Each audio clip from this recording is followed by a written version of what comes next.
उपनिर्वाचन नहीं बिगुल बाजिछि। 4 राज्यर 5 विधानसभा आसन में उपनिर्वाचन अनुष्ठित हेब। गुजरात, पश्चिमबंग, पंजाब और केरल विधानसभा आसन में भोट पड़िबो।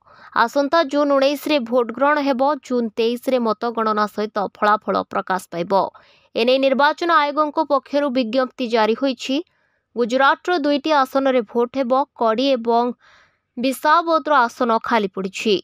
कड़ी विधायक करसन भाई पंजा भाई सोलेनी वियोग पर आसन खाली रही। सेहीपरि विसावद्र निर्वाचन मंडली विधायक होइतिबा भयानी भूपेन्द्र भाई इस्तफा पर सेठार आसन मध्य खाली रही। पश्चिमबंगर कालीगंज, पंजाबर पश्चिम लुधियाना एवं केरलर नीलांबुर आसन में उपनिर्वाचन अनुष्ठित हेब। सेहीपरि केरलर नीलांबुर विधायक थिबा पीवी अनवर इस्तफा देथिले, जेउथिपाई एही आसन खाली पड़िछि। सेहीपरि पंजाब लुधियाना पश्चिम आसनରୁ विधायक होइतिबा गुरप्रीत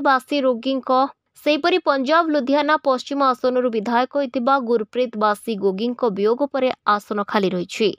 पश्चिमबंग कालीगंज रे मध्य विधायक भावे निर्वाचित होइतिबा नसीरुद्दीन अहमद को देहांत पर आसन खाली रही। तेणु जून 19 रे भोट ग्रहण हेब। एने नामांकन दाखलर शेष दिन जून 2 रही। जून 5 रे नामांकन प्रत्याहार तारीख रही। जून 23 रे भोट गणना सहित फलाफल प्रकाश पाइब।